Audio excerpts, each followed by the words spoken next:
There we go. Okay, now we're on the air. There we go. There we go. There you go. Who is that on the spider in this video in front of you? Oh, that is Heather. That's what That's I thought, our girl. man. That's our girl with the spider. Yeah, and now Connie. Oh, I had to turn I had my I had to put a video on, so it was doubling it up. All right, folks, welcome to the podcast. We're waiting for everybody to get in here. Get your thumbs up going on. All right. 8 watching now. 8 watching. All right, it's going to be a good podcast tonight. We got Pat Room, old man, on here. He's going to talk. Man, I'll tell you what, I don't think we're going to be able to say anything. This guy's got so much to talk about. Oh. That's awesome. That's all right with me. I'd rather listen to him anyway. And Pat, I think if you could just start at the beginning and then try to remember, kind of stages, that'd be even cool. Because I know you had so many events. Well, Chris, I want to know. Yeah. I want to know something. Yeah. Can they hear us now? No, they don't. They can't. They can't hear us at all. You liar. He's lying, man. I know one thing. They can't see us. Good Hey, thing. Gregory, welcome to the podcast. Yeah, great work. Hey, if you ain't subscribed, please do so. We need all the fans we can get. And I got an announcement I got to talk about today. Also, we'll talk about that. Sorry. What? What were you saying? What kind of announcement do you have? Marty, welcome to the podcast. Matt, hey, everybody, welcome to the podcast. And as you can see, our guest tonight is already here. And I guess we can just introduce ourselves a little bit. Hey, I'm Chris, and we got Max and Les. You guys got anything? Hey, I'm good. welcome to the podcast, everybody. Yeah, welcome. I am excited. We have the man, the myth, the legend right here with us tonight, man. Yep. Holy Absolutely. I can't wait to see him. we have a very humble man, myth, and legend here tonight. No joke, man. I am really excited for this podcast tonight. Mm-hmm. All right. So before we get through there, we're going to talk about a couple things. So I did this new screen. I have a lot of friends with this podcast that support us a lot. So old man Room, I'm going to get him a logo, and we're going to add that on here. But anyway, just to condense it down a little bit, just do one screen. We got a lot of IMRGs out there that are our friends. I can't really, I can name them all, but it'd take all night. Bearded Bobber and Finesse, Riding Fish.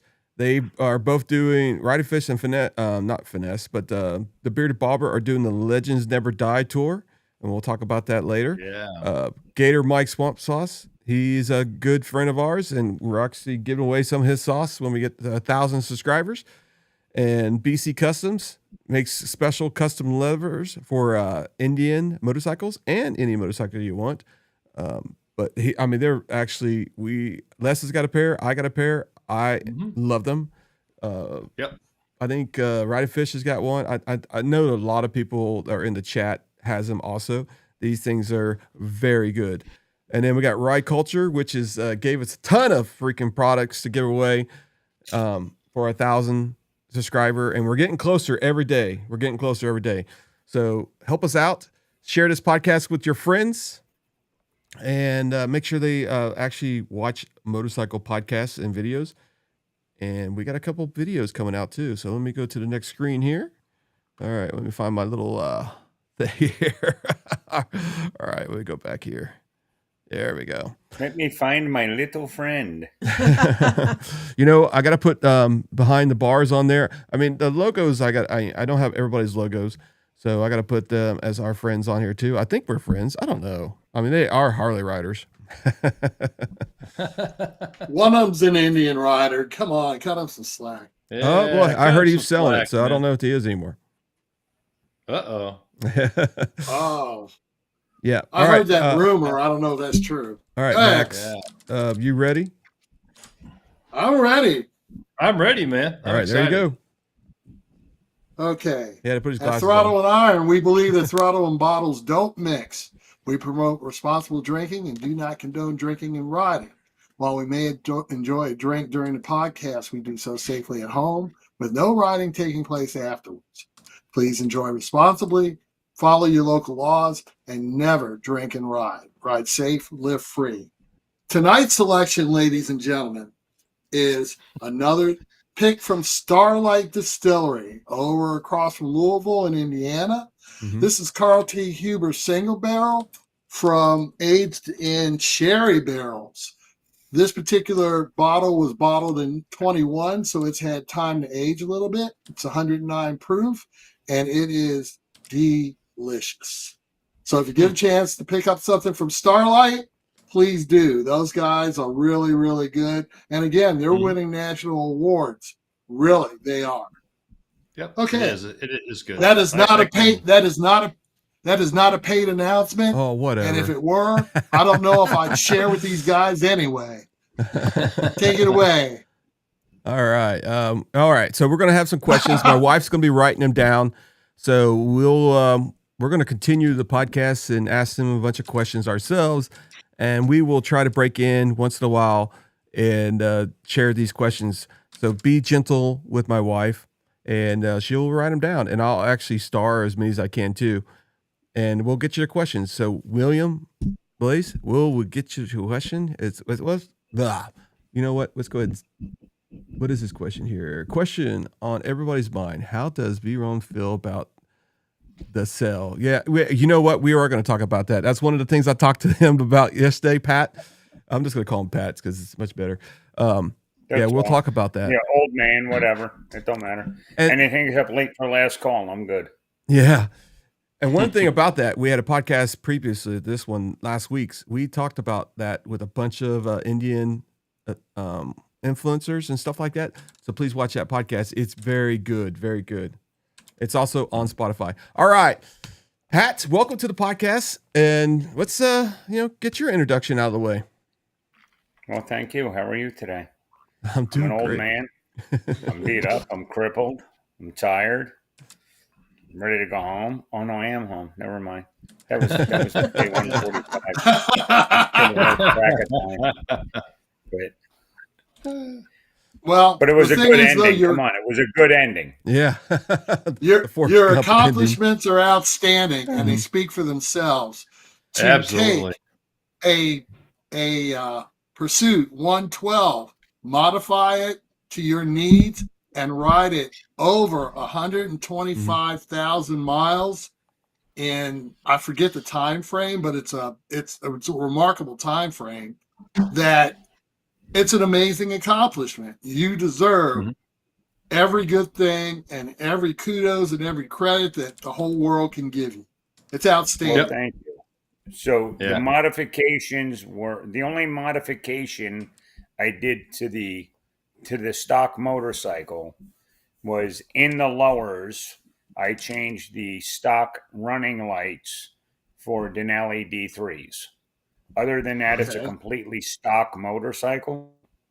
My add-ons were the aux tank, my seat cushion, my Pelican box, my Flarkel bar, my auxiliary lights. But the motorcycle itself was stock and performed, in my opinion, excellently. Sure. Now you had to do a few repairs though, right? I think what was your first repair? Maybe a fuel pump or something like that. Well, my first repair was week 3, before I even announced the ride, and the wonderful Department of Transportation in Louisiana and their neglect on the potholes ate my first front rim. Wow. Okay. Yeah. So I couldn't even put it out on Facebook that I needed help because, and technically, I wasn't even out there yet. So how many wheel rims did you go through total during the whole that's a trip? good question. So I broke the original rim plus 2. Wow. So I broke a total of 3 rims. Jesus. Wow. You know, I'm actually concerned about that on my Pursuit. You know, I've hit some pretty good potholes, and I hear that those wheels do not like potholes very much. And I'm concerned that, you know, at some point I'll catch something that'll destroy a wheel. So I was, it is a concern. when I toured the factory towards the end of my ride up in Spirit Lake, Iowa, and I spoke to the engineers, and the engineers were unaware of a lot of the issues that us as riders were having, and the front wheel being one of them. And he said, well, you know, okay, we have a front wheel, and you're saying that the front wheel, we have an issue with it. And what's your suggestion? You know, because everything that they've done were for aesthetics. They wanted it to look nice. Mm-hmm. Mm-hmm. Mm-hmm. And I said, that's fine. I said, if you want to keep the same rim and the same aesthetics, make it an inch smaller and make the wheel a half inch bigger all the way around, you know, or leave the wheel the same, make the tire a little bigger. Give us a little more rubber between the rim and the road. Sure. I said, or just give us an option for a steel forged rim. Instead of a cast aluminum, give us a forged steel rim, and it'll just hold up a lot better. Mm-hmm. Mm-hmm. Yeah, because I hear they crack where the spoke meets the outer circumference of the wheel. Yeah. Yes. Yeah. So mine hasn't yet. I'm knocking on wood. I've hit some things on the interstate, actually on 74 over in Indiana, over around I think it's Martinsville, and bottomed the forks out that I hit so hard. So that's a concern of mine. You're doing all right on the rim. Yep. So far, so good. Yep. Yeah, I mean, but when you put that many miles on a bike, man, you're going to see a lot of things happen in a short period of time. I mean, it's I mean, 140 or 125,000. He ended up doing like 140 something plus, right? Yeah. So yeah, the total was 146 and 146. Yeah. And the bike's still going. The bike's still going. It's not, you haven't turned it in yet. It's still going. I did a memorial ride today for a young man that passed from muscular dystrophy. And when I got home, I turned just over 150,500 on the bike. Wow. Excellent. Wow. So here's what I think is impressive is I've still got the original pulleys and belt. Whoa. Wow. So I heard there was a stator problem. Did you have to replace a stator too? I did. Okay. And I was annoyed about that. I was annoyed about that at first. But so I have owned the other American-made V-twin, and I have lost stators at 40,000 miles running a headlight and a tail light. Yeah. Right. And I lost the stator at 106,000 miles running 3 sets of auxiliary lights, an auxiliary fuel tank with a pump and lights, and my full Flarkel bar. So I was annoyed because I was behind in miles, but I'm like 106,000 on a stator. That's a home run. Wow. See, and that's amazing. So it's 3 wheel rims, a stator, and nothing on the 112 engine except for oil changes, which I'm sure you had to do pretty much every week. So. And so that will get corrected. So I did have 3 fuel pumps changed. Oh, okay. And now, initially we thought it was the fuel pumps, and we thought it was a venting issue. And then I brought it up to the engineers at the factory up in Spirit Lake, Iowa. And he's like, well, if it's a venting issue, it's, it's like an easy repair. Like, I mean, I can already see where the venting would go. So here's where the problem runs is the way the fuel pump and the filter's on the fuel pump, and it sits in the tank. So we're running ethanol gas now. So ethanol gas, as it sits, whether it sits in the piping, sits in the tank, sits in the pump, whatever, it creates wax. So as you pump the gas, the wax gets into your tank. So the filter will filter out that wax. And as the filter sits in the gas, it dissolves back into solvent, back into the gas, and no big deal. But when you're running 40 gallons a day through the filter, it doesn't have a chance to sit in the gas and dissolve.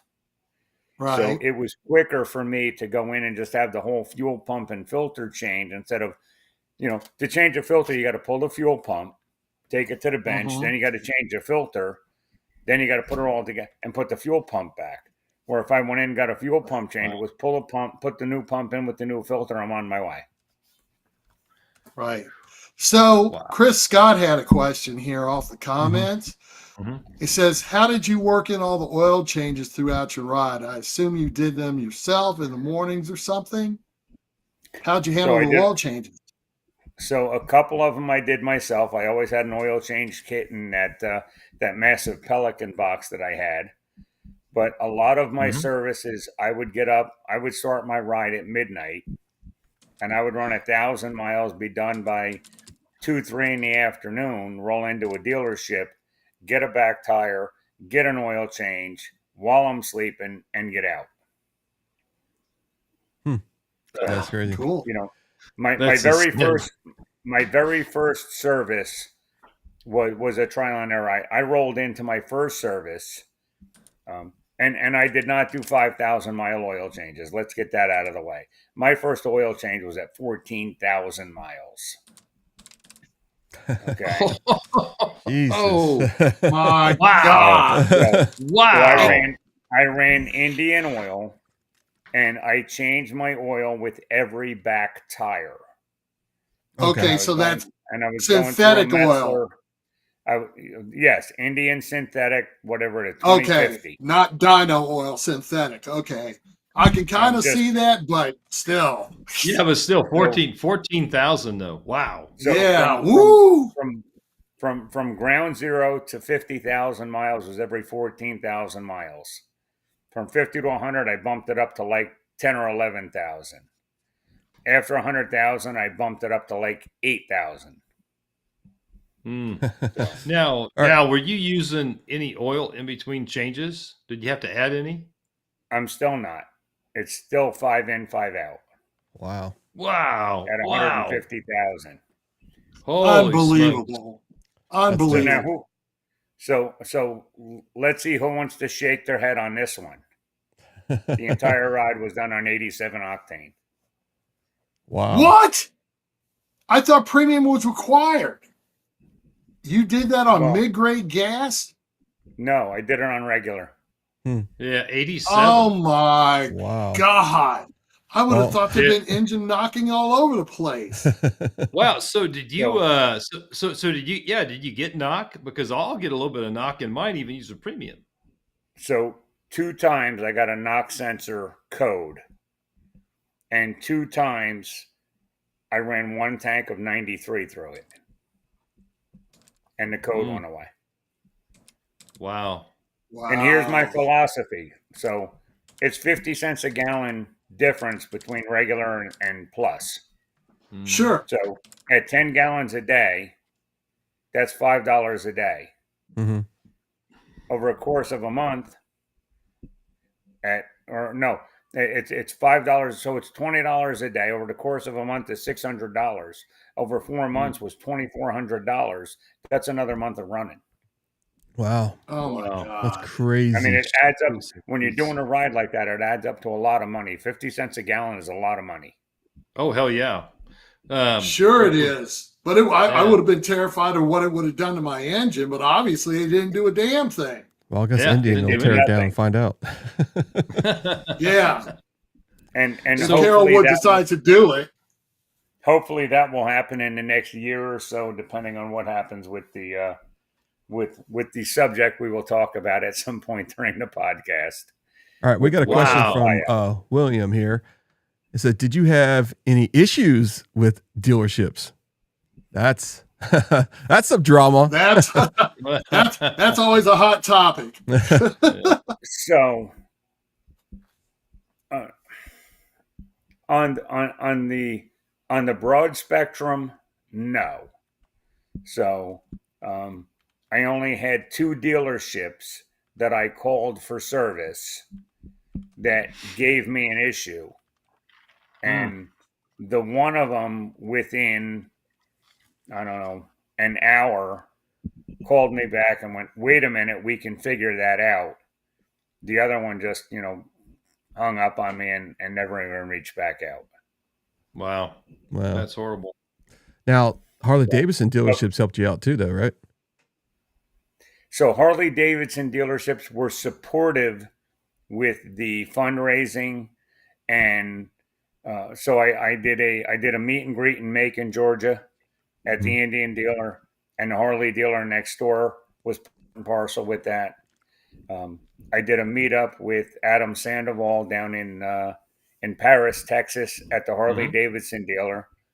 And when I pulled up in front of it, when I pulled up in front of the dealership, a guy was at. I said, "Hey," I said, "where can I park this?" He said, "Well, just park there." I went, "Well," I said, I'm here to see Adam." I said, "But," I said, "you realize this is not a Harley?" He goes, I don't care what it is." I said, "Yeah." I said, "But what's the boss?" And he goes, "I'm the general manager." And like, it really doesn't matter what the machine is, because your ride is about a man on a mission. It's not about a machine. So you stay right, because we're all going to come out and get pictures with you anyway. So I appreciate the support across the board. So kudos to him. Yeah. So to that point, people want to get pictures in that. How has the ride affected your day-to-day life? I mean, can you go to the Publix grocery store and get groceries without people wanting pictures? So looking like this, yes. If I still had hair, if I still had my Forrest Gump look, probably not. Oh man! All right, question. Somebody wants to know what kind of seat you use. So I don't think the seat itself matters. Okay. So the seat that I have on is a seat that I had built for my Challenger, because they're interchangeable. It's the same frame. I had a Russell Daylong seat built, and my Russell Daylong seat was great. Okay, I would get 10 or 12,000 miles, in consecutive 1,000-mile days. I did a couple of Hoka Hays on my Russell Daylong, and after 10 or 12, I would get a hot spot behind my back leg, where the leg meets the cheek, and I would get a hot spot and get some chafing. And I didn't know how to fix that. And then February of this year, anonymously to the owner of the company, I purchased a wild ass seat cushion. And I put it on the bike, and I put almost 28,000 miles on that seat cushion before my ride started in May. And I had no hot spots, no issues. I'm like, and I was the guy that was like, seat cushions don't matter. I had an Airhawk. No, done. It works great as a camping pillow. I had a butt buffer gel pad, and it was better than the Airhawk, but it was just a pad, and it was, and I still got a hot spot. And I put a wild ass seat cushion on that bike. And people go, how do you ride that many days, that many miles? And I tell them, I'm sitting in my Lazy Boy. I put my remote control in my right hand, and I watched the National Geographic Scenery Channel, because it was an unbelievably comfortable ride. So you're not going to do a ride like that unless you're comfortable. So if I don't care what miles you ride. If a tank of gas is your ride for the day and you're starting to get uncomfortable, put a wild ass on there and you're going to get 2 tanks. If you're comfortable at 800, put a wild ass on there, you'll start banging out saddle sores. It was that comfortable. Wow. And I was the biggest skeptic. I was like, they don't work. There's no seat. There's no cushion that's going to work. It doesn't matter. I've tried 3 or 4 of them. And I like I said, just based on other long riders, Chris Hopper, Jeff Wright, guys that have done miles. Yeah, I can attest to that, because I saw your seat cover at Jack Daniels. You had it on there when you rolled in. I saw it. I did. So, yep, absolutely. And I won't ride a bike without one.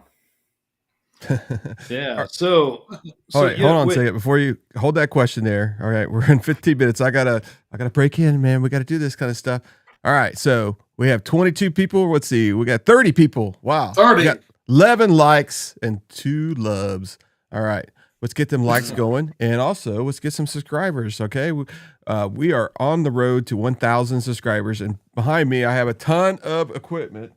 That ride culture and some hot sauce and all that kind of stuff that we're going to be giving away at 1,000. Come and focus in at 1,000 subscribers.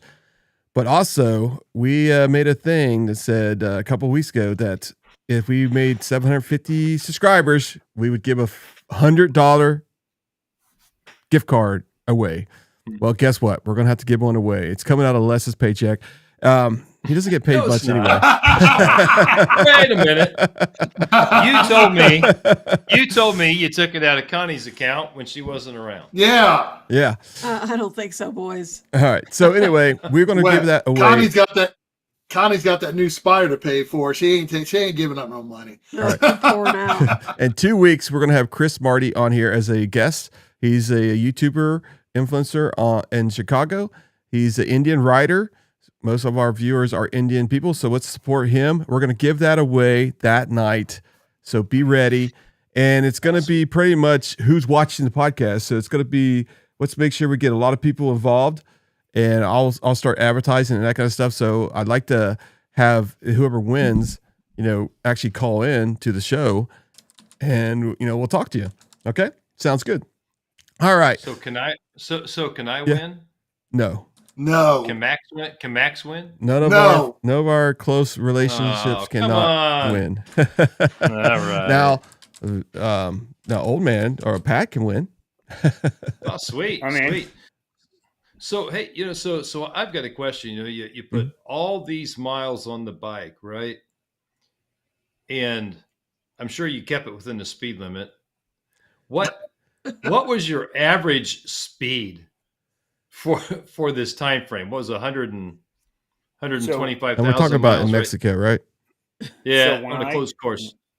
When I rolled back into my home, so part of the ride was the Guinness World Record of the longest continuous ride within one country without going home, and that was part of the fundraising. Was we're doing a world record ride.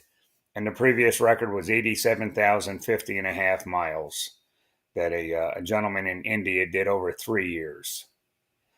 So when I rolled into home in about 5 months, I had 147,300 and change. And I was scrolling through the ride command, and I saw a page that had the miles and the hours. And I divided the hours into the miles, and I came up with an average speed of 72.69 miles an hour. That is moving out, man. Holy crap. And considering the speed limit in a good part of the country is 80, so no, I wasn't running the speed limit. Obviously, I was below it. On average. It's a good try. I don't think it works that way on averages. I'm pretty sure. Now, I have a question for you. Where did you sleep? I mean, did you just ride and keep on riding on the side of the road? What did you do? I mean, so I have done 3 Hoka Hay challenges, and I have friends all over the country, and I did a lot of spare bedrooms and couch hopping and whatnot. And my plan was to. So initially, I started out in May, and I stayed below the I-40 corridor, and the weather wasn't great, so I was doing a lot of couch hopping then. It was 10 or 12 people that knew I was on the road, and I didn't want to announce the ride too early because, let's face it, I'm 60 years old. So if 2 or 3 weeks in, something hurt or I was crippled and I couldn't do it and I had to cancel the ride, then I have to eat a little bit of crow. But once I put it out on social media and everybody and their brother knows about it, if I had to cancel the ride, I would have to eat the whole damn flock. And I don't like crow that much. So we didn't announce the ride until June 1st, and I was already 31 days in. and we did well. And my plan was to do a lot of camping the second half of the ride until day 73, when I got knocked over by a tractor trailer on the shoulder and broke the collarbone, tore the rotator cuff, cracked the rib, and was like, I can't even set up my cot. I don't have enough strength in my shoulder to set up my cot or roll up my sleep pad. So I did end up with more hotels than I had planned on. Some of the nights were spent on, rest at picnic benches or concrete parking lots. But, you do what you got to do. You get tired, you take a nap. I took a number of power naps just laying on my tank bag. Oh, wow. Yeah. Wow. Doing those kind of miles, you have to rest when you can. But the thing is, though, you just mentioned my question. You did not come through this unscathed. So No. Is your health better now? No. Okay. So I went to the doctor 2 weeks ago for my shoulder, and he goes, your collarbone's still broken. He goes, what have you been doing since you broke your collarbone? I went, riding my motorcycle. So he goes, well, how much did you ride your motorcycle? I said, well, since I broke it, I don't know, 74,000 miles in 74 days. Wow. So I just went for a CAT scan last Monday, and I have a doctor's appointment tomorrow, which will determine the chain of events that are coming up for the shoulder to see what's up with the collarbone and the rotator cuff. Right. Amazing. Absolutely amazing. Nuts. All right. Where'd Les go? He just disappeared on us or what? You do have a couple questions, Chris. All right. What we got? What's the questions we got let's here? do that. William Blaze wants to know, what was your favorite and least favorite place to ride? So my least favorite place to ride was somewhere between 125 and 145. I was scooting out west on I-90. There was a 4 or 5 vehicle pileup. They shut down the interstate and they diverted me into Chicago on a Thursday at 4 o'clock in the afternoon. Oh. Wow. So that was my least favorite spot. That was horrible. I couldn't get out of there fast enough. Yeah, that's my favorite place to ride. There's a list. Wow. I mean, I was on SR20 up over Washington, which is according to a couple of the mile monsters, the hidden gem of Washington. Scenic Route 20, Diablo Lake. I mean, that was just an absolutely gorgeous ride up over northern Washington. So I'm not an attraction guy. I like the scenery. I'm the guy that sees the trees for the forest. So I can go down a road and an hour later I can look at the same road with different lighting, different clouds, different wind, and it's just as pretty as it was an hour ago or better. So I'm the scenery kind of guy. Mm-hmm. The snow-capped mountains, the sunrises, the sunsets. So, I mean, there's any number of places. I mean, even the Mojave Desert at 116 miles an hour was not, although hot, and I did not appreciate the heat. The riding gear helped keep me cool, but the scenery is just gorgeous. I mean, I don't care where you are in this country. If you take time to look at where you're riding and look at the scenery of the road instead of looking at the road and just it's a tree covered road or it's a rock covered road. Look at what's around you. It's an absolutely gorgeous country that we live in. Mm-hmm. Yeah. Okay. Now we've got a comment from our boys at Behind the Bars 859. Did you ride the whole ride by yourself? I did. No, okay. That's a lie. So I had 4 or 5 people joined along the way. Yeah, I mean a couple of 100 miles here and there, and then I had a good friend of mine who is a very well-known long-distance rider, Lionel Ramos. Lionel Ramos came out and rode into my 125,000 mile with me, and then Lionel came down and met me in Macon, Georgia, at my meet and greet rode out to Oklahoma with me and rolled into the 145 with me. So if you don't know who Lionel Ramos is, you should look up on the Iron Butt Association. He's one of two of the major mile leaders, him and Anthony Osborne, with over 250 certified IBA rides. And I mean, these guys are just, unbelievable. And to be, to be blessed to know them and to allow, to be able to have them want to come out and ride with me was a blessing in itself. Mm-hmm.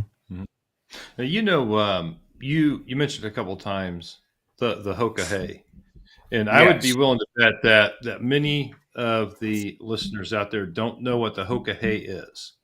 Can you tell them what that is? Because that is a challenge in itself. So the Hoka Hay Motorcycle Challenge is a personal challenge. It is not a race as some think it is. Mm-hmm. It is designed to test your personal endurance against what you do. It is designed to get you out of your comfort zone. So it is a 10,000-mile ride. There's no highways, no interstates, no ferries, no toll roads. There's no GPS. So you have a written route that you have to follow, and there is a tracker on your motorcycle to make sure that you follow the route. And there's no hotels. You have to camp next to your motorcycle. And if you want to find out who you are and what you are, do the Hoka Hay Motorcycle Challenge. You can find it online. They allow 100 new riders every 2 years, and it is a phenomenal ride. Yeah. Yeah. How many days do you have to complete that 10,000 miles? So it was set up where it was a minimum of 10 days, no more than 20. It was either 21 or 30. Mm-hmm. So can we do a station identification? I got to handle something real quick. I'll be right back. All right. Go ahead. Sure. Cool. Sure. Yeah. So a lot of people don't know. Tony, you got a lot of know what yeah, go ahead. Go ahead. Yeah, go ahead. No, a lot of people don't know what the Hoka hay is, and I've seen that several years ago, and that's actually interested me in applying for. But I mean, it's kind of like the Boston Marathon. You literally have to earn a spot. Not everyone who applies gets in. So it, like Pat said, it's a challenge. There's no GPS. There's no interstate. There's a course that's written out. There's no hotels, that kind of thing. Mm-hmm. So maybe when I retire, I'll attempt the Hoka hay. We'll see.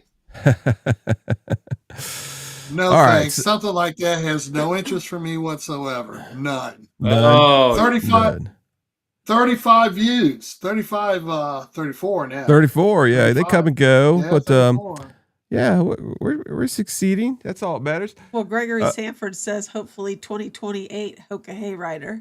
Yeah. So he sounds like he's interested in doing it in 2028. All right. Well, so did you guys look at the screen right here? I just want to let everybody asks about this hat, so I just want to interrupt. So I'm sorry. Everybody asks about this hat. So on the left side, you can get the hat. Just scan that QR code. And then we also have a 112 Facebook group if you want to join that one. So I'll leave that up here for a couple seconds. But every time we go somewhere, everybody asks about this hat. The hat is being worn by Les right now. And it's a beautiful hat, by the way. I designed it. Maybe I'm partial about that. But either way, it's a good hat.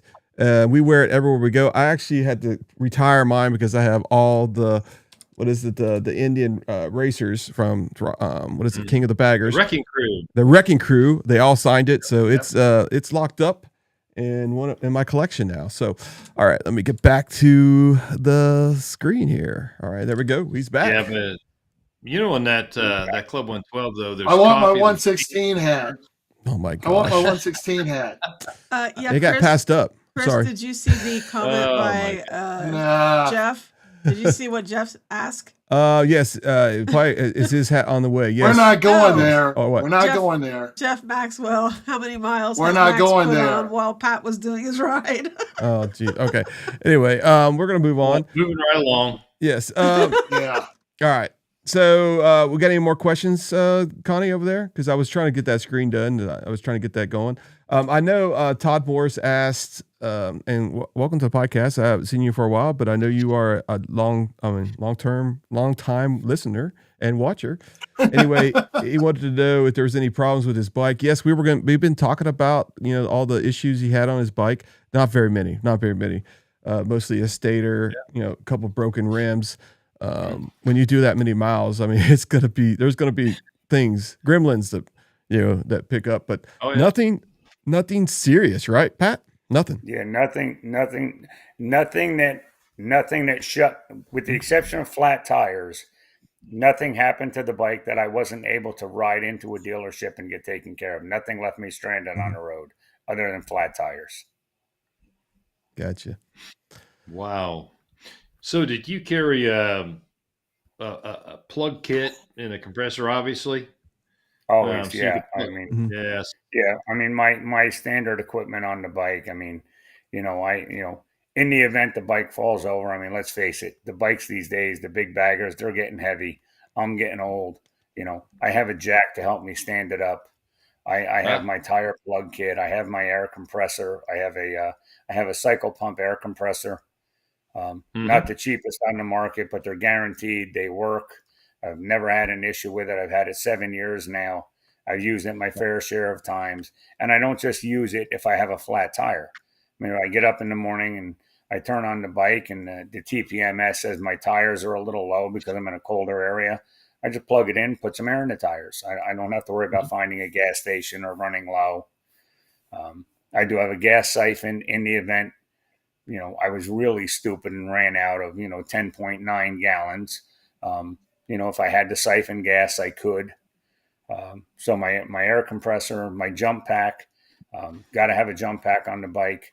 So when I was losing the stator, I did hook my jump pack up. I cable tied it up by the battery compartment, and I was able to drive 60 miles to the dealership to get it worked on. Didn't have an issue. Wow. So, it's a matter of being prepared. Let's see. William said, "Did you have any issues?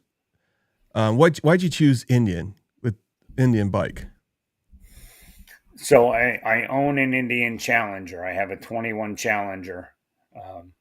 Prior to that, I had an 18 Road Glide. My Road Glide had a blowout back in September of 21. Went every which way but up, and I high-sided off that out in Casa Grande, Arizona. And I went out and I went looking for bikes, and I liked the fixed fairing. So I was torn between a Road Glide and a Challenger. And I went out and I was looking at both of them. And then the next day, instead of shopping for a bike, I was shopping for a plane ticket home because I was beat up and bruised up. And I know what the Road Glides were able to do. So I went and I rented an Indian Challenger for a week, and I put 8,000 miles on it for my test ride. And I came back and I went, I want to buy one. You've hit on one of the ongoing arguments that we've have here. Oh my God. The Batwing versus relax. The Batwing versus the fixed fairing, fork mounted versus fixed fairing. And like I said, you just simply prove the point that if you are a long distance rider, someone whose idea of a good ride is going state to state, fixed fairing is really the best and only option. That wind deflection has to be absolutely fantastic. So when you're getting on or off an interstate and you're rolling an exit ramp at 50, 60, 70 miles an hour, or you're passing a tractor trailer, you don't get the buffering in the handlebars.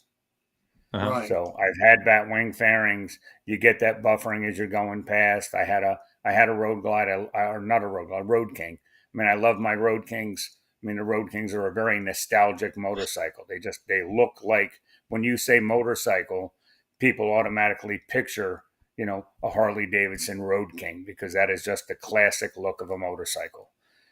If you're going to ride any distances and you don't want to deal with all of the stuff, the buffering is almost non-existent when you get to a frame mounted fairing. Mm-hmm. Mm-hmm. When I bought my Pursuit, I had 3 Roadmasters prior to that, and I'd been on Batwings for some period of time. I had 3 Harleys before, and everybody says, are you sure you're going to like the fixed fairing? And no joke, I was probably 6, 7, 8 miles into my ride home, before I even realized I hadn't realized that the fairing was fixed. I really just don't notice, any difference in them. I really don't. Now, I will say that the wind management is much better on the fixed fairing than what I had on the Roadmaster. Much more coverage and much more dead air space behind it. And then the power windshield. Mm-hmm. The power windshield on the Challengers and the Pursuits. I run a modular helmet, and I like to run with my modular helmet open, chin bar. I eat on the bike, I drink on the bike. Obviously, I dip on the bike. So I like the chin bar up. When the weather gets bad, I'll put the chin bar down. If it's raining, I put the face shield down. But you can always power up the windshield. If it's raining really hard, if you haven't been riding for 3,000 miles and it's covered with bugs and bird debris, you can put it up. If you can see through it, it works well to hide behind to get out of some of the rain.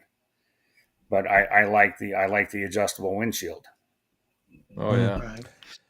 Well, a lot of people will probably want to know, and we don't want to get on the topic too long, but what do you think about the deal with the Indian now and Carolwood?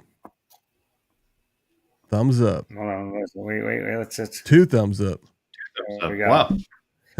so I'm not the business major. I'm a motorcycle rider. I'm a retired fireman. I'm not the business guy. So just here's my philosophy. I believe it was Northwoods had originally resurrected Indian from the dead. They made it a company that was worth something, and Polaris stepped in and bought the Indian brand, and they brought it to where it is now, which is absolutely a viable brand, a competitor in the market.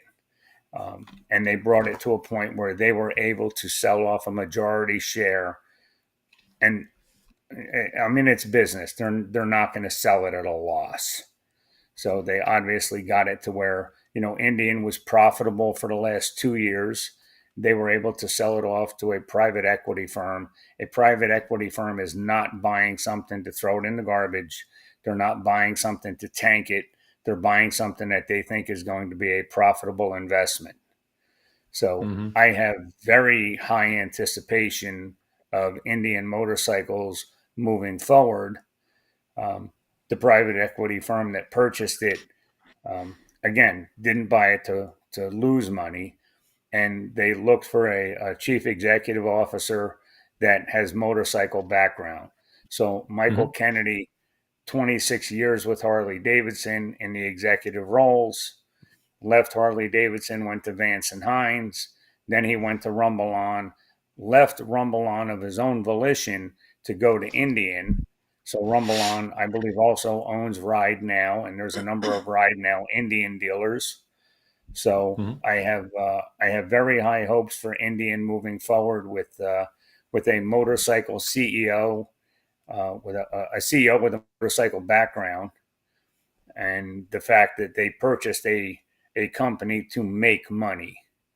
So I don't see anything but good coming from this. But I venture to say, in 12 months we're going to know what's going on, and I am hoping that 12 months from now that the other American-made V twin is scratching their head, going, "Holy crap, we better get our shit together." Yeah, I to that point, I think it's really good to have the competition. I think it drives innovation between the two. We've seen some really good things come out on the 112, which is one of the reasons I bought one, and I'll call it the technology package, if you will, that rear collision reduction system, blind spot monitoring, the proportion braking, all those things. When I read about it, I thought, well, what the heck do I need some of that stuff for? but now that I've had it, and I've ridden a few thousand miles with it, I'm like, this is kind of nice. So It I'm really is. excited to see. Yeah, I'm excited to see what they come out with next. I'm excited to see what innovation is driven. With Indian making a push forward, and I think it's good. I mean, little things with the Indian, the Brembo brakes, they Mhm. come standard. You don't have to Right. upgrade your braking. They have the electronic suspension already, you know. Mhm. So The preload, I'm not yes. I'm not going to tell you that one of the other manufacturers doesn't have a better or worse suspension system or an upgrade that you can buy. I mean, there's a number of other brands of suspension. I know a lot of Harley riders have upgraded to different types of suspension. I have not seen a need to upgrade my suspension because my suspension works great. If I Mhm. have a passenger, I have luggage, or I have that big Pelican box on the back. Um, and I got a question about that. So before it's posed, that big Pelican box full weighs 10 pounds more than the Indian trunk does empty.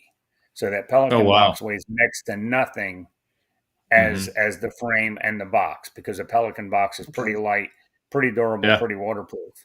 So I can load Mhm. that up, and I'm only really putting about 10 pounds more than the Indian trunk.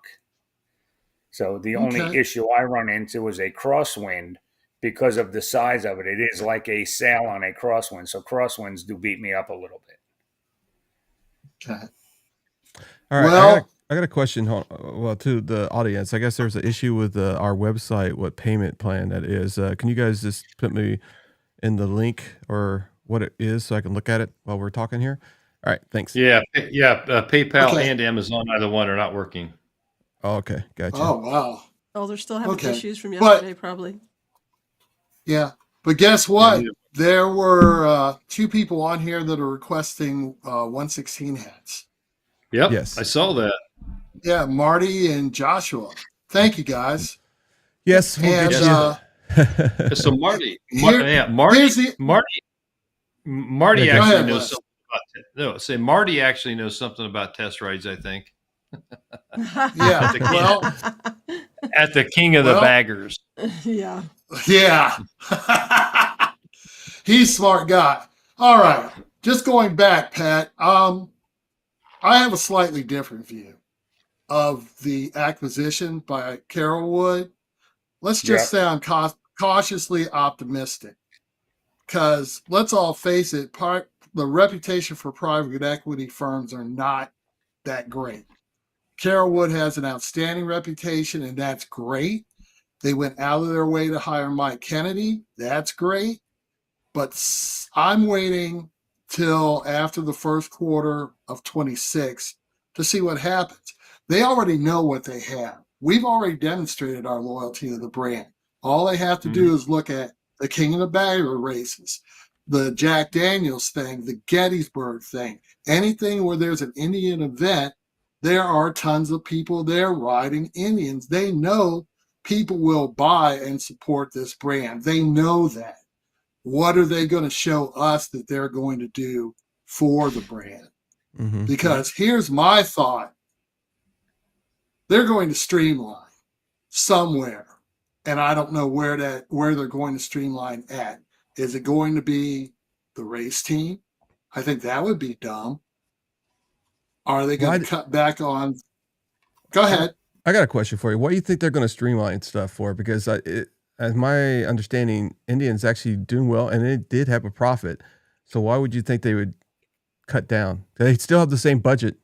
They're not changing the budget for next year. Okay, not for this year, maybe not for next year, but let's face it. Carolwood, Polaris, there's a whole lot of difference between pockets there. I don't care. I'm sure Carolwood is got some pockets. Ain't gonna sit here and say that they don't, but are they Polaris pockets? Yeah. Doubt it. Doubt it But let me. seriously. Let Okay. me finish. Okay, let me Go ahead. finish. Yeah, good. Okay. It's not just the race team. My biggest fear is that no manufacturer is going to sit and make two big displacement engines. I really feel Bingo. like the Thunderstroke is going to die. But Yeah. I've been saying that for the last 5 years, and it hasn't happened yet. But it's in less and less models. Yeah. Go ahead.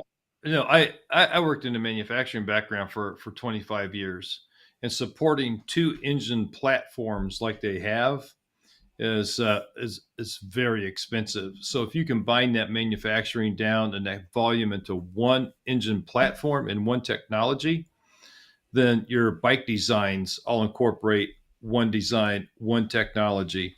So instead of supporting 2 platforms on your big baggers, now I'm supporting 1. So when you look at all the electronics, the CAN bus, when you start looking at all that from a manufacturing standpoint, it makes sense to kill one or the other, whichever one that might be. So they're going to kill the Thunderstroke. It's the The 111 is all. The 108 and the 111. All right, I'm going to interrupt here. Itself. Okay. All right. I'm going to interrupt. All right, this is another podcast. Let's get back focused on our guests here. Okay. All right, let's refocus. All right, I'm going to change the screens here, guys, because this is the screens where we. All right, I'm glad we're getting focused here. All right. So look, you're at $96,413. You can still donate, right? We can. Yep. Yes. If you look to the right there. Just before the donate button, $125,000 goal. Yeah. So the original ride was set up at 125,000 plus miles and 125 plus days to raise $125,000 on Indian's 125th year in business. So may not be consecutive, and we can all argue that out, but Indian started in 1901 was their first model year. So they started building motorcycles in 1900. So add 125 to that, and we're at 2025. So this was their 125th year in business.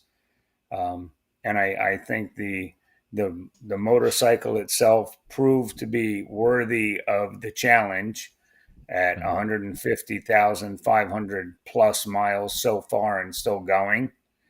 So, we set the goal at $125,000. When we reached 125th day, our fundraising was at $42,000, and I didn't exactly know what was going on with that. So part of the plus ride, when I left out, I had to do 1 day because it was the plus ride. So on day 126, I put a challenge out to all the followers that $1,000 or more today will keep me riding tomorrow. $1,000 or more tomorrow will keep me riding the next day. And we managed to raise that total from 42,000 to 92,000 at 145,000 miles.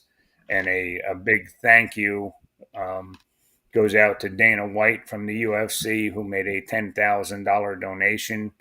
So if Dana White happens to see this podcast, thank you very much. That was a very appreciative donation. And I'm sure that was found through the interview that I did with Adam Sandoval. Right. So the charity started, you can see their Farmers' Daughters and Pat fighting myotonic dystrophy. So Farmers' Daughters, myotonic dystrophy affects my wife's whole family except for my wife. So her 4 sisters have it. 1 sister passed from it. Another sister not doing well. Her mom has passed. Obviously, her grandfather, they both had it. A number of nieces and nephews and great nieces and nephews and aunts and uncles and cousins all have it. It is obviously a hereditary disease. And they decided to do something to raise money for myotonic dystrophy. And they would do walks in the Lehigh Valley in Pennsylvania. And since mom and dad were farmers, they had Team Farmers' Daughters. And when you look at the big pictures that are all around, you'll see a bunch of green shirts, and that's the Farmers' Daughters teams doing their walks. And that's how it started. And we tried to come up with something to raise money. And since I like motorcycles more than I like people, and I couldn't see doing a poker, since I couldn't see doing a poker run and dealing with all of the different personalities and the different cliques, the long distance ride just seemed to fall into place for me. Mm-hmm. Gotcha. Well, there's some links on there where you guys can donate if you wish to. And also the QR code is there. Just use your phone, and you probably can't use it if you're watching this podcast on your phone, but if you're on your TV, just put your camera on the screen, and it should take you straight there if you want to donate. Like he said, he's got still a goal that he has not reached yet. He's getting closer every day, and that's because we keep on supporting him. So let's do it. And you can go on Facebook, Vroom Old Man. You can go on Instagram or TikTok, the Vroom Old Man. The donation links are there as well. So if everybody that saw a video, whether it was the Forrest Gump ending or an Adam Sandoval video or whatever, I mean, we've had over 9 million views on some of the videos. Over 490,000 different accounts have viewed the videos. If everybody would just donate $1, everybody that saw a video, I could easily reach my goal double or triple. Riding Fish had you on too. Yes. Mm-hmm. Yeah, Riding Fish is a good guy too. He had him on a couple of videos. Yeah, so you've had some support, right? I mean, you said Adam Sandoval helped you, did a couple videos with you, and then Dana White saw that, got some donations. So I mean, and I guess it started out pretty slow, right? And then it just started picking up almost at the end, right? Where everybody just started noticing it. Yeah, I mean, Pat Cornell. Nobody knows who Pat Cornell is. I mean, he's just some guy that rides a motorcycle, And I had a number of my friends that I ride with that they were like, "What are you, a sleeper? Like, you never ride your motorcycle?" And I'm like, "No, I never ride my motorcycle on Facebook. So I always ride my motorcycle. I just never ride it on Facebook. I ride it for me, not for everybody else. And I chose to do this ride for everybody else. I've always done charity rides. My entire riding career, I've been involved in something for charity. And this particular one, we put it all out there. We started its own Facebook page. We just went for everything we could put out there, and gave it our all out on the road. And I've said this from day one. The ride had to be blessed from the beginning. So I don't care what your riding experience is, how long you've been riding, how much skill you have. I really don't care how lucky you are. So every motorcycle rider knows that when you spend that much time and that many miles, the more time you're on the road, the greater the risk grows exponentially every day. And the simple fact that I didn't have, but a handful of oh shit moments, a couple of cars on the wrong side of the median coming at me, animal strikes. I mean, I saw my fair share of animals, but to not hit a deer, not hit a moose or an elk or a bear or a boar, and I saw all of them.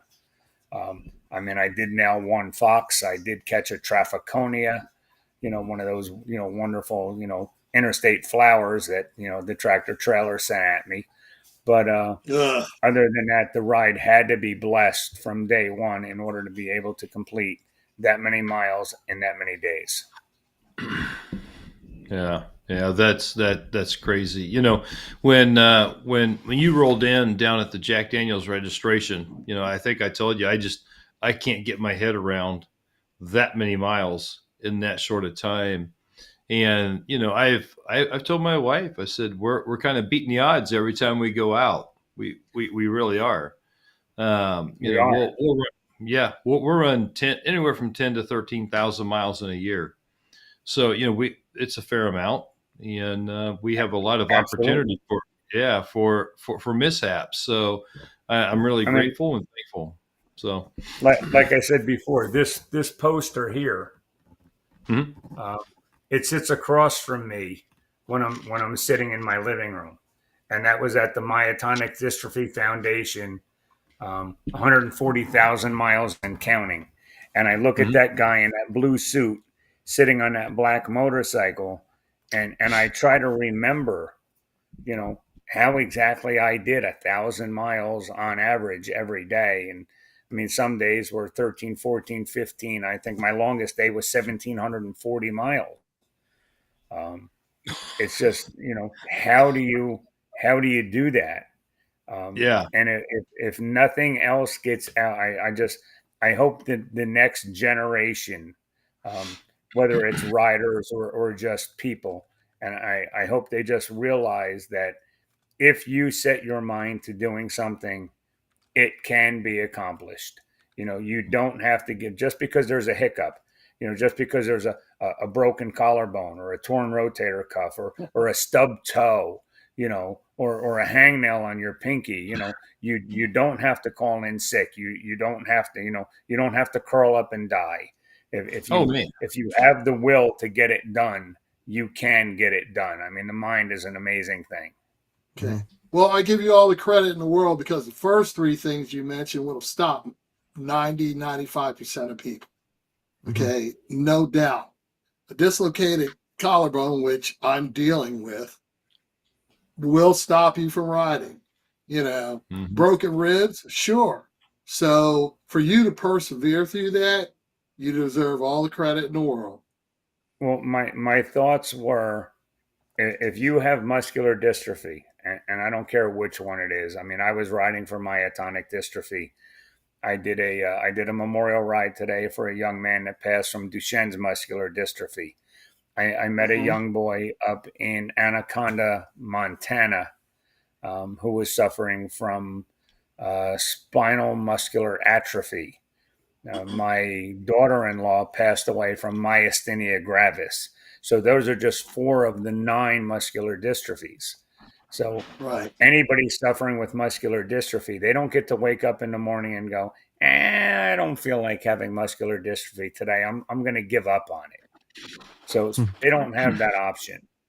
And I set out to do this ride for myotonic dystrophy. And since they don't have the option of quitting was not an option. So I was going, if the ride was going to end, it was going to end because I physically could not do anymore. And I managed to get through it. And like I said, I'm blessed every day that I was able to do it and exceed the miles and get the fundraising to where it is. And we're getting close. We're not there yet, but it was a struggle. It's, I don't want anybody to think that, oh, I'm going to go buy a motorcycle and I'm going to go ride 150,000 miles. That's not going to happen tomorrow. I don't want anybody thinking that it was an easy ride. I don't want anybody going out there thinking, oh, I can do that. Yes, I'm sure there are people that can do it, but please put some thought into it, put some planning into it, put some practice into it, get some miles under your ass. Really think about what you're doing before you try and do something like that. And I hope somebody beats my record before I die, because I don't want to die being the only SOB dumb enough to ride that many miles in that short a time. but let's be smart about it. Let's not enter into something like this willy-nilly and just and get hurt in the process. I don't want any. Hey Les, I think he's thrown down a challenge to you, dude. You're the dude who likes to do long distance. It's all you. That's what I was going to say, Pat. Maybe here in a few years when I retire, I'll hire you as a consultant, and we'll make a run at it. What the heck? What could go wrong, right? And when you hit day 146, I'm going to come out and I'm going to ride with you, just so I can be the first one to shake your hand when you beat it. Deal. You're crazy. Absolutely a deal, all right, man. Let's Connie, can you hear me? Chris? Do we have any questions out there? Because I've been working on a lot of things. Oh, we got tons. I think we addressed them along the way, didn't we? Most of them.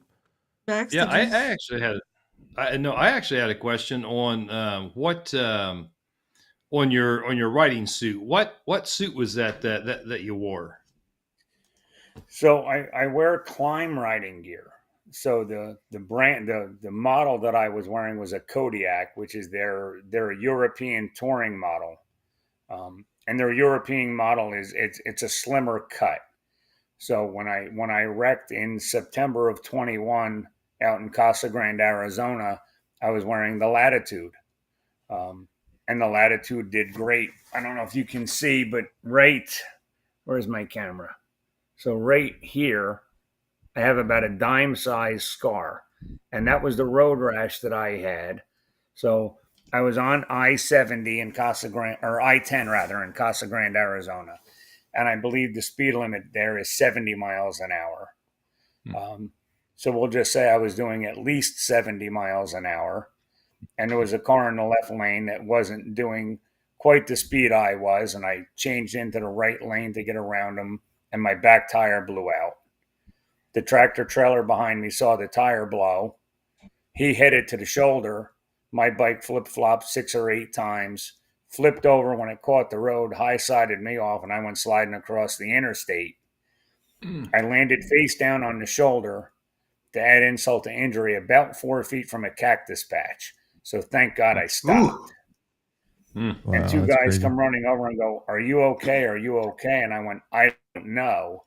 And the one guy said, "Oh, he's talking. That's good." I'm going, "Wow, that doesn't sound good." Wow. I wiggled my toes. Where'd you get your medical? Where'd you get his wiggled my medical toes, degree? right? And I wiggled my toes and fingers and my arms and my leg, and I thought they were moving. And I pushed myself up onto my hands and knees and gave a little ass shake and a little head nod. And I went, "Yeah, I think I'm okay. You want to help me up?" And they helped me up. And they said, "We tried to get your bike out of the road, but we couldn't pick it up." And I said, "Well, that's easy enough." And I went out and I picked the bike up. And then they had the hard part, and they pushed this road glide out of the road with a flat back tire. And then we went around picking up my stuff, and the whole time, all my gear was on. My right arm, if it wasn't for my climb riding gear, I firmly believe I would not have a right arm had I survived the wreck. The Wow. right armor on the elbow was worn through to where I got a little bit of road rash. My shoulder pad was almost worn through. My pants looked like assless chaps, and I walked away from that accident. Wow. And I swore I would never ride without riding gear again. And this ride, 116 degrees in the Mojave Desert, where it was absolutely cooler to close my helmet and just ride with my own bad breath, was I won't ride without riding gear. So climb gear, and I had the set of Kodiak, and when I was doing the ride, they did sponsor the ride with another identical set of riding gear. So about every month, I was changing out the gear so it could get cleaned. Otherwise it would be quite aromatic. So I had 2 sets of riding gear, 2 helmets, 2 pairs of boots. I managed to get through the whole ride with 4 sets of base layers. So tell me about your route planning. Obviously you have to maximize your miles in a day, right? In the shortest amount of time. How did you plan your none? Zero route planning. Wow. So how did you how did you figure out or determine where you're going? Did you say I'm going to go on the interstate and I'm going to go west? And that's what you did, or I looked at the weather and I tried to avoid the rain. So if the rain was east, I went west. If the rain was north, I went south, vice versa. My sister Kathy came up with a map. So as I had mentioned, I had done the Hoka Hate Challenge 3 times. So I do have friends all over the country, and a number of them, I think 89 to be exact, had offered if I need a place to stay. So my sister made up a map on Google Maps. So I would pull up Google Maps and I go, okay, well, I'm here and I need to go 1,000 miles. And I would start hitting balloons. I go, oh, Larry's 1,000 miles away. Hey, Larry, can I come over tonight? Okay. I'll see you about 8 o'clock. And I'd ride to Larry's house. Wow. So how much rain? There was no specific plan for routes. Wow. What was that, Connie? Somebody behind the bars wanted to know how much rain did he actually ride in? Way too much. Oh. So I believe that. Yeah, so here I am, an optimistic old man. I'm going, man, I got a tablet. I've got 3 different weather radars. Wouldn't it be cool if I could ride 125 days and not hit rain? And I would be willing to bet that more than 50% of the time I hit rain. Wow. I can't get I know. 125 miles without rain. I know. I hit 3 major storms with hail that put me off the road for a little while. Yeah. Yeah. Hail is not hail- fun. I've done that a time or two. I've done that I've done once. that a time or two. Yeah. I did not hit any tornadoes this time, although, I mean, I have ridden near tornadoes before, and I saw storm cells and warnings for, tornadic activity, but I did not see any funnel clouds on this entire ride, which was a blessing. Wow. But yeah, a lot of rain. And the dumbest thing that I think ever came out of my mouth, somebody goes, "What are you doing? Where are you headed?" I said, "I'm going to head up to the Pacific Northwest because it's dry." And I went, Oh, wow. and I rode an entire week in the Pacific Northwest where it was 70 degrees and dry. My goodness. Wow. Because the rain was everywhere else in the country. Wow. Unbelievable. Unbelievable is I mean, this whole freaking story. I mean, you had a lot of naysayers, right? There's no way this guy's doing this every day. Blah blah blah. I mean, I seen your bike. So, I can tell you did. I do have to. I appreciate the naysayers. I mean, there were a number of people that after the fact are going, it's mathematically impossible to do that many miles in that many days. So one, I'm glad I wasn't any good at math, and 2, I'm glad they didn't tell me this before I started the ride. Otherwise, I never would have been able to accomplish 146,000 miles in 146 days. So to all the naysayers that didn't come to me beforehand, thank you. Somebody on Facebook wanted to know if you would add an airbag now. So I had thought about an airbag vest, and because I didn't know exactly what the weather conditions were going. I mean, the airbag vests are absolutely phenomenal. I had mentioned a good friend of mine, Lionel Ramos, and Lionel does, lots of IBA rides. Lionel rides with an air vest, and I've actually seen it work, and I've seen it work with Lionel. So we were on our way down to the Jacksonville party for the Iron Butt Association.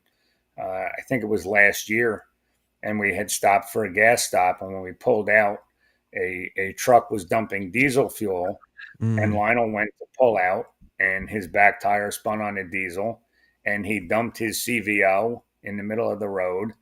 And before he hit the road, his airbag deployed.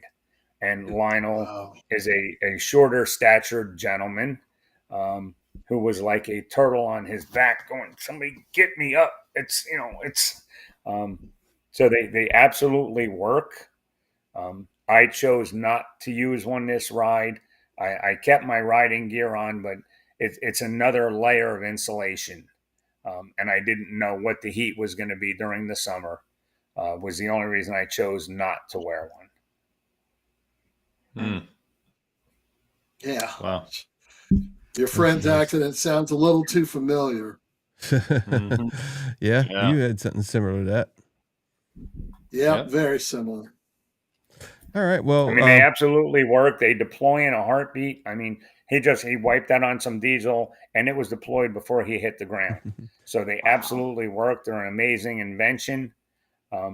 It's just, I was trying to weigh out the ride and the weather and everything else, and I made a conscious decision not to do it.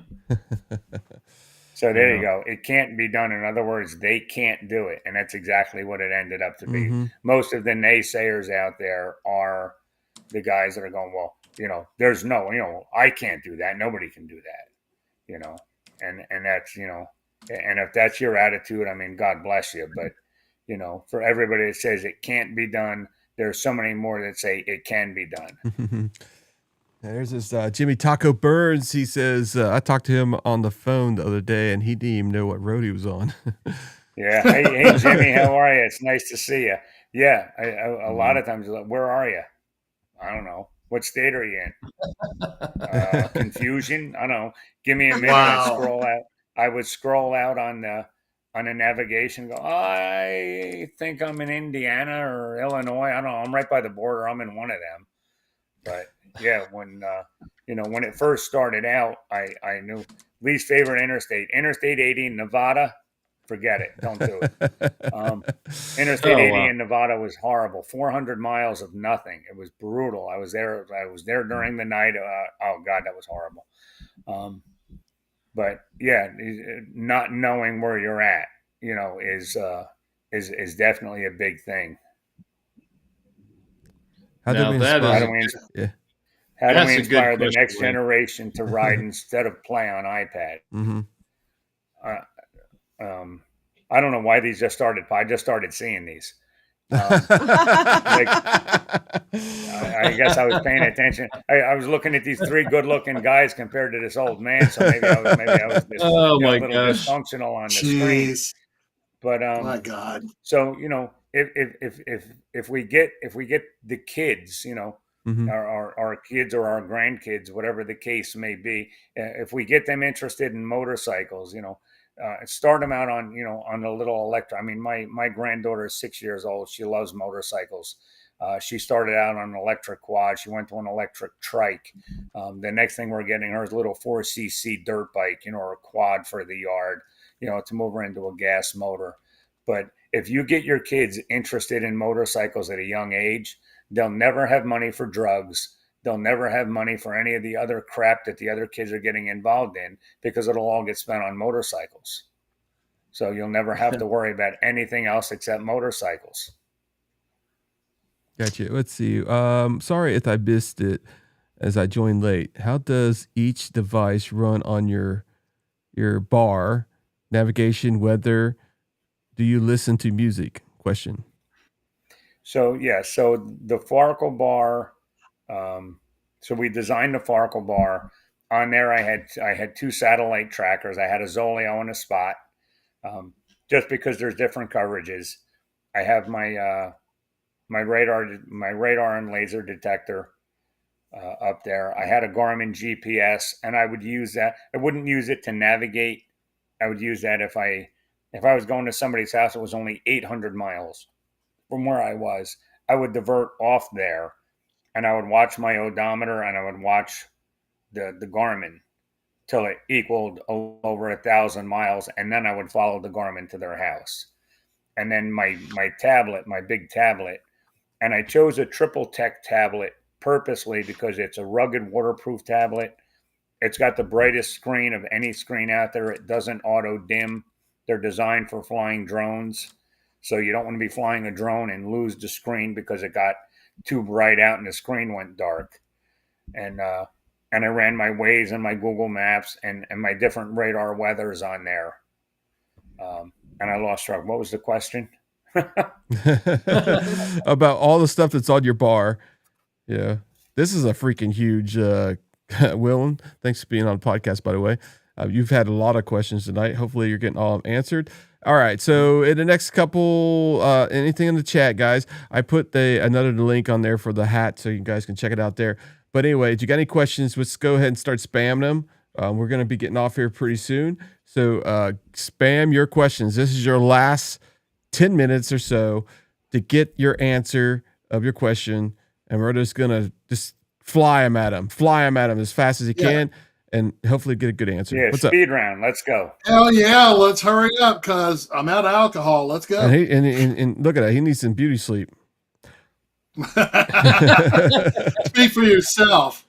All right, so let's get the questions going. I think going. you were talking about me getting all the beauty sleep I can get. There was another thing I was going to ask you. Have you ever been pulled over? I mean, when you was doing 140, did you see a cop? Did he ever get one behind you or what? So I did have the pleasure of meeting 6 of the U.S. state troopers on my ride. I did not receive any performance awards, thank God. Probably my most memorable stop. I was in West Virginia, and it was a beautiful road, freshly paved. I had to be 70, 80 miles long, and it was just a 2-lane, and it was one of the roads, and it just up and down, and it curved this way, and it went up, and it curved. It was just rolling hills, beautiful road. 5:30 in the morning. I'm riding right by the center line. I got my Denali lights on. I lit up the road, my deer whistle on, my XP3 Hornet. So I'm not too concerned with deer. I'm cranking up the radio, and I'm listening to. I was listening to Spotify of all things, just through the speakers on the bike, and I'm rolling down the road, and I top one of the hills, and I see blue lights like way off in the distance. I'm going, I don't remember passing a cop, and then I don't see anything, and I'm just cruising along, and all of a sudden, here he is behind me with lights and sirens. Going, this guy's in a hurry. Like, let me get out of his way. And I pull over, and he pulls over behind me. I'm like, what did I do? And he comes over and goes, do you have any idea what the speed limit on this road is? And I went, I honestly couldn't tell you. I said, I'm just enjoying the road. He goes, it's 55 miles an hour, and it's 55 miles an hour for a reason. He goes, we lose sport bikes on this road all the time because they just can't navigate the curves. He goes, I want to know how you're keeping that bike on the road. Well, I'm riding the road for what it's worth. He goes, I mean, I don't know if I should say this, but he goes, I clocked you at 96 miles an hour. How are you keeping that on the road? And, and this is in Mexico, by the way. Yeah, close course with a professional rider. I said, I'm just, I had my feet up on the highway bars, and I was just cruising along, just having a good time. He goes, slow the F down.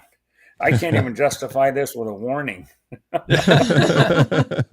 Well, he obviously didn't know who he was talking to, right?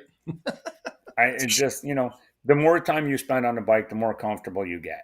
I mean, that's what it comes down to.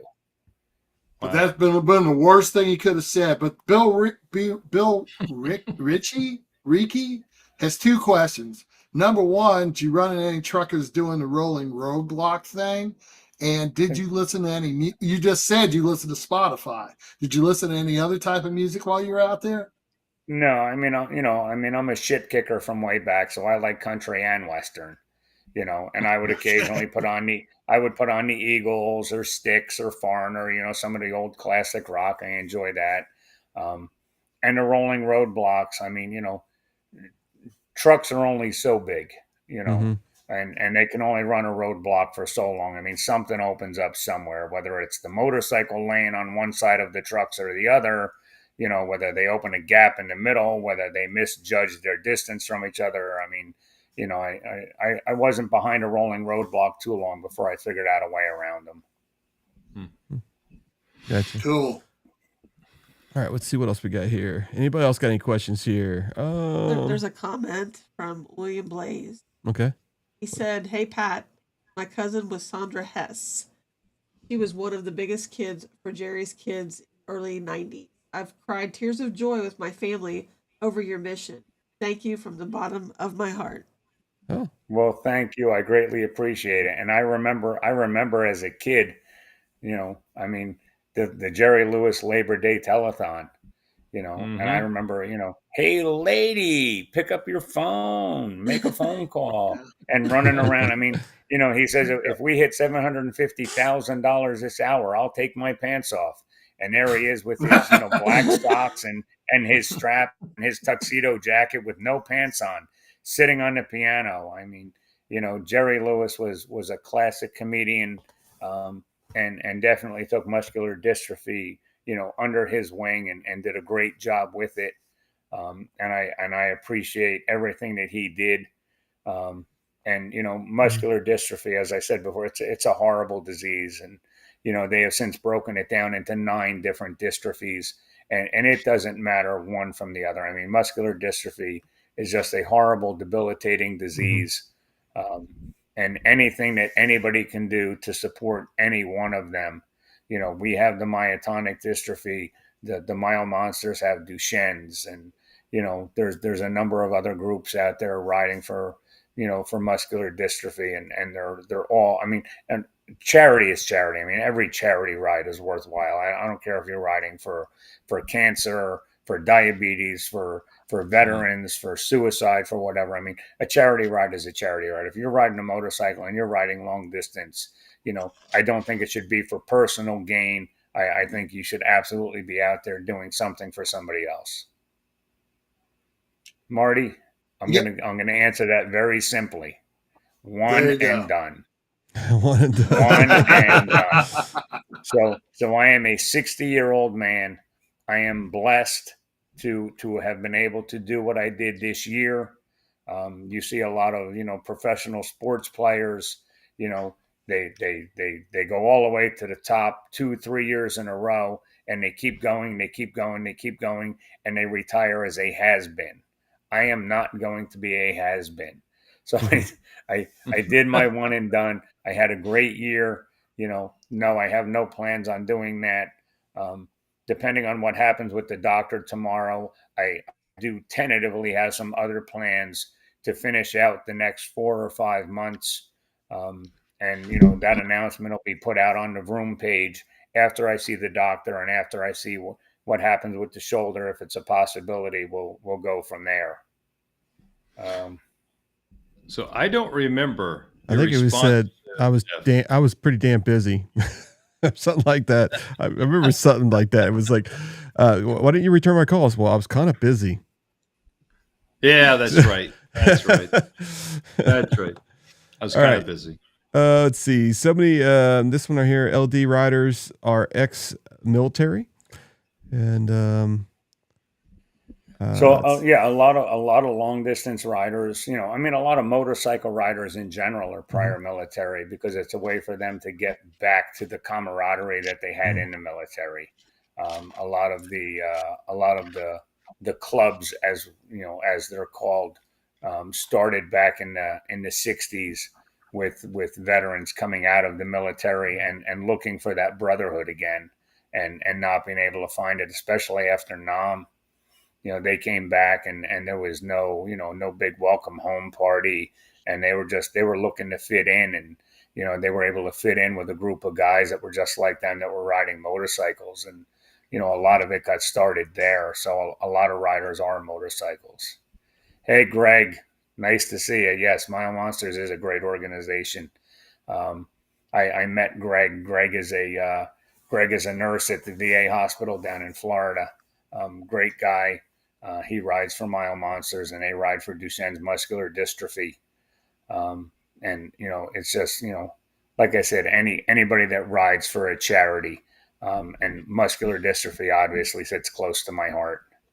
So thank you, William. Yes, I could use all the prayers I can get, because physically when I got back, I was great, but you spend 5 months in this head, and trying to get back to reality is not the easiest thing in the world. Mm-hmm. Do you get to keep the Indian? So that is a good question. So there was a resolution worked out with Polaris, with what was happening with Pappy, for the upcoming year, and then what was going on after that.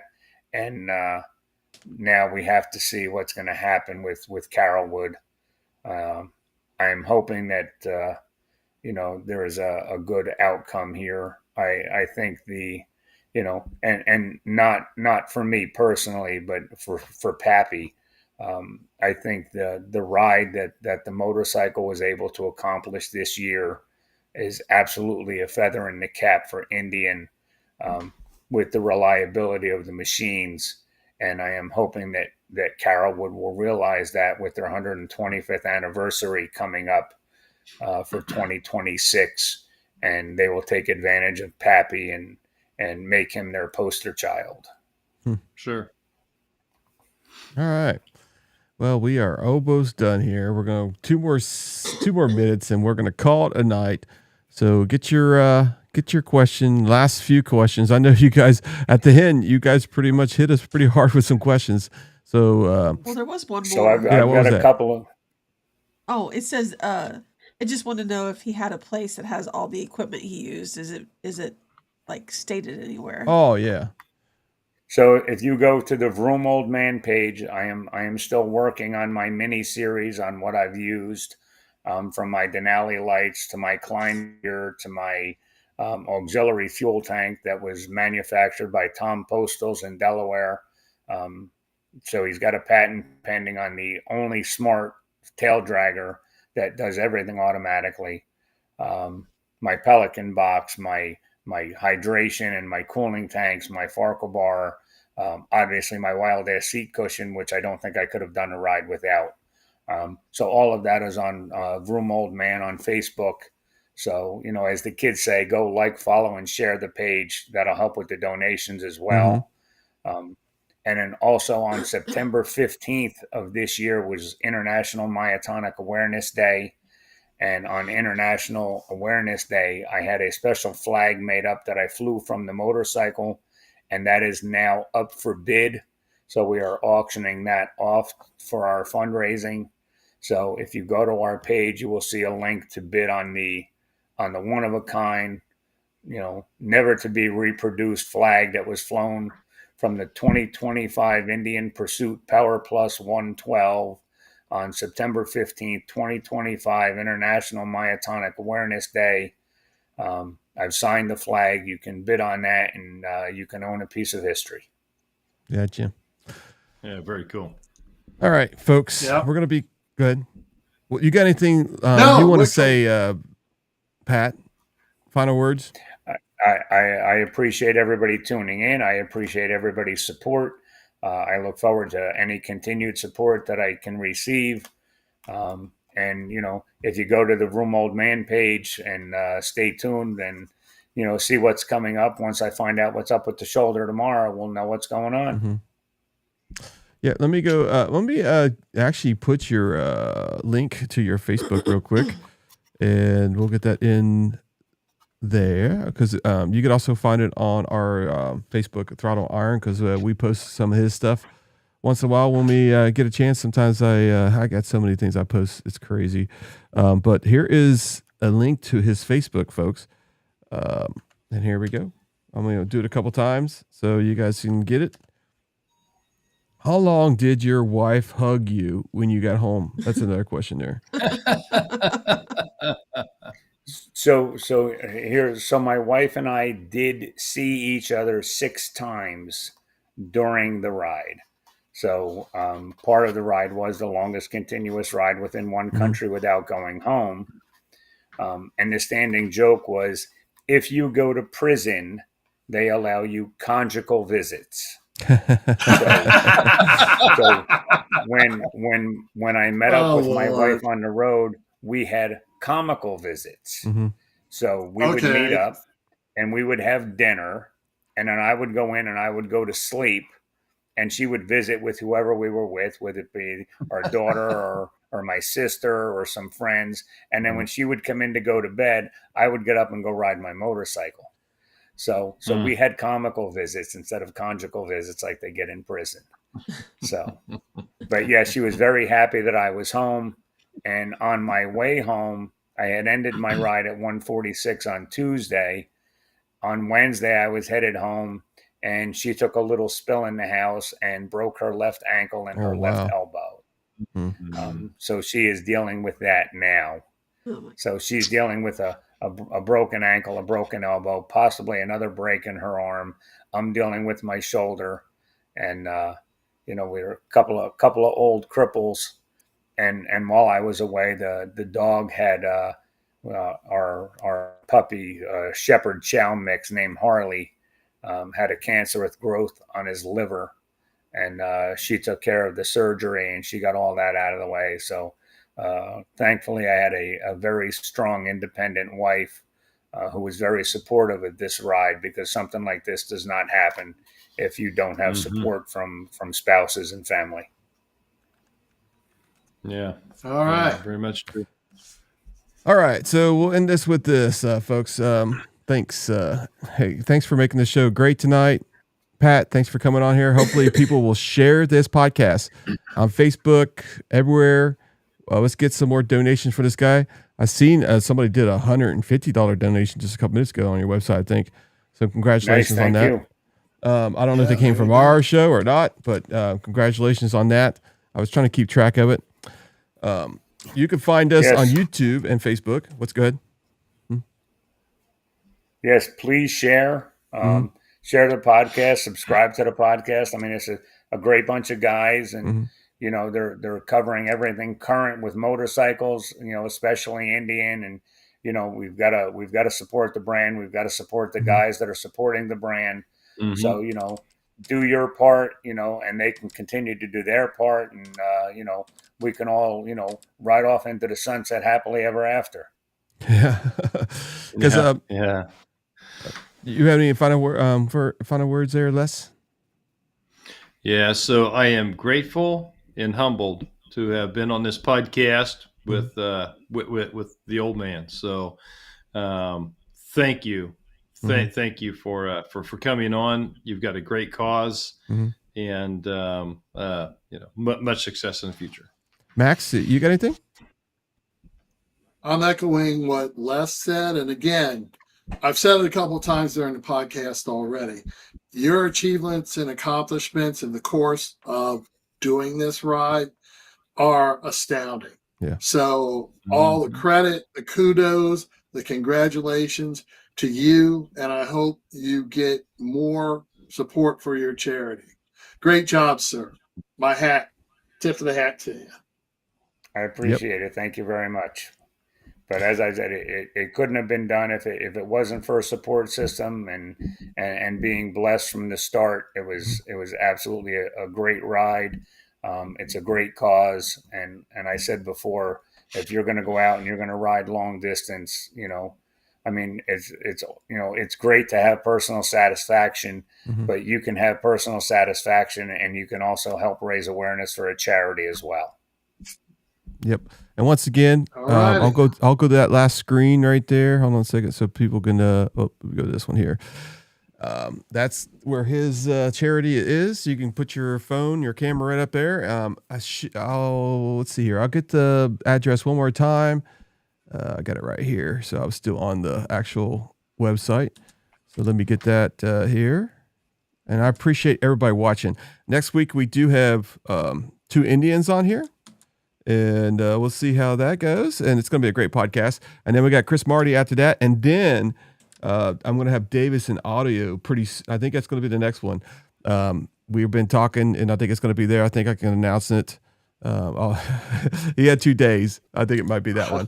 But anyway, there's the address to the charity page.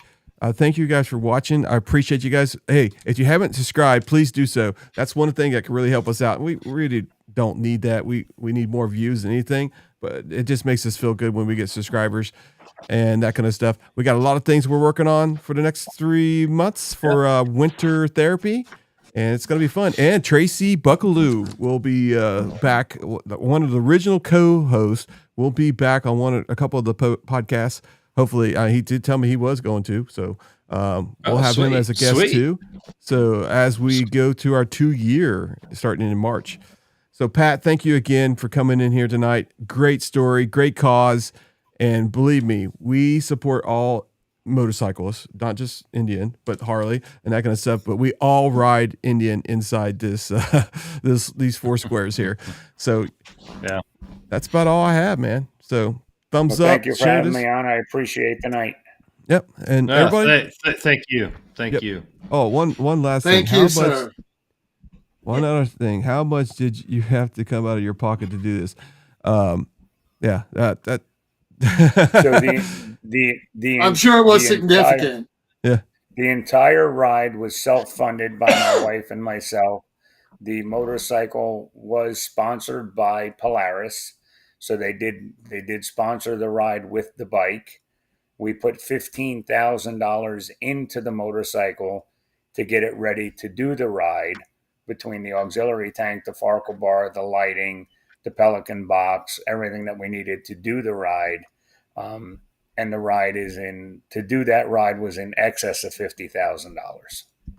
Oh. Ooh, wow. That's crazy. So I mean, you figure it's a minimum of $4,000 a month in gas plus tolls, plus food, plus hotels, plus it just the list grows. So, Wow. but thank you. Wow. All right. Thank you, sir, for joining us. Yep. You guys all have. Thank you. Everybody I hope out there in everybody podcast land, namaste. Be blessed. Everybody have Good a good night.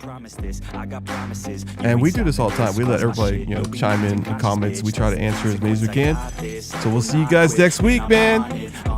I'm gonna launch quick, then I'm gone. It's just a matter of time before I'm over the climb and moving.